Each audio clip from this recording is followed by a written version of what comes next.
Xua đây đang óc đi ngay đang trong sạp đá mà đốt cho cái đá bị xài to đang óc đi ơi nhắm cho người nhom nè đang sọt tự mọt tiền đây đang óc đi ơi ô này chắn là nè trong đó đang óc đi pe bị chủ cổ bị trong á nè chủ hạ tiền nè nè nè rổ bị nè đang tại vì chắn này tại chắn này bị khiểm chẳng ăn nè tam cái nè nè khiểm mà anh ấy còn đặt bột khẩu với nó đang bị chắn này ta còn là vì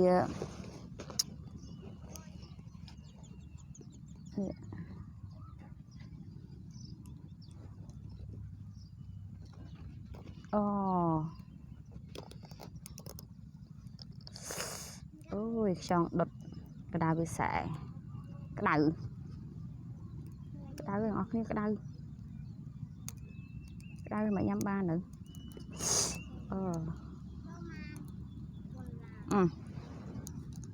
chẳng thầy vợ tôm bị tròn cho nha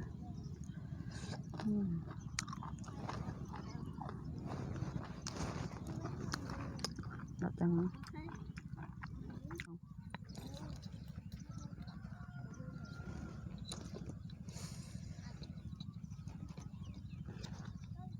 cái đào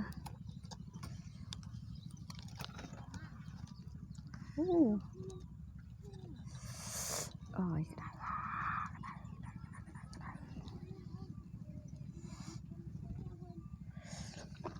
nó ngọt thế rồi còn chết nó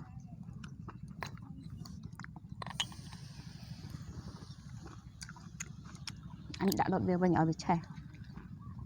mà một đại một trường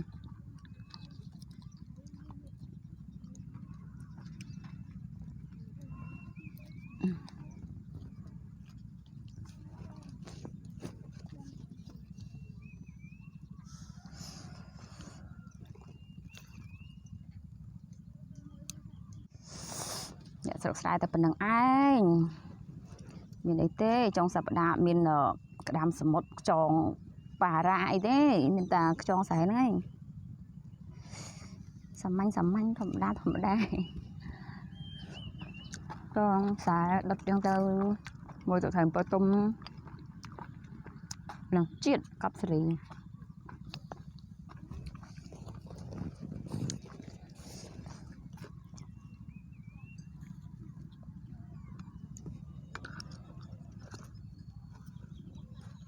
trong sập đam tại ban từ hai từ một từ ấy cái thế này cái này cái đá bị xé nó sẽ bài như thế nào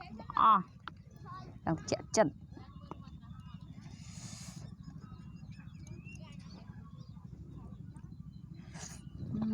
nhưng mà mấy đó là chuyện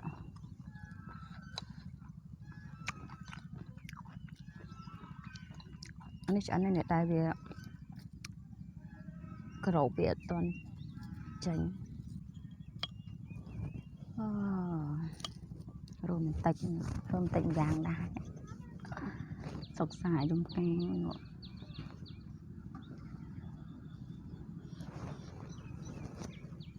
vai bị sai chọn đốt cái đám đốt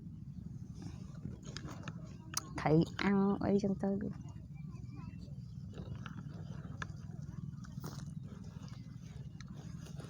wow.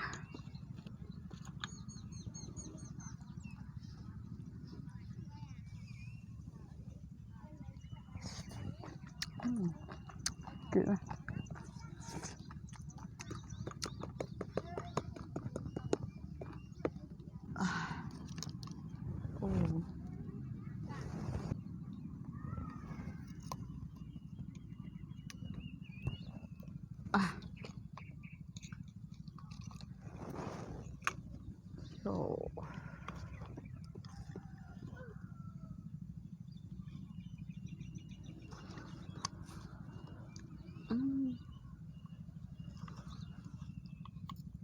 tê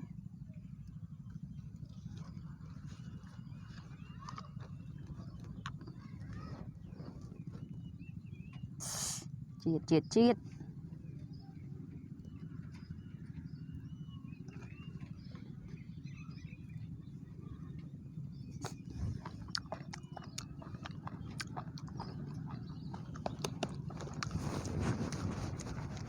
bye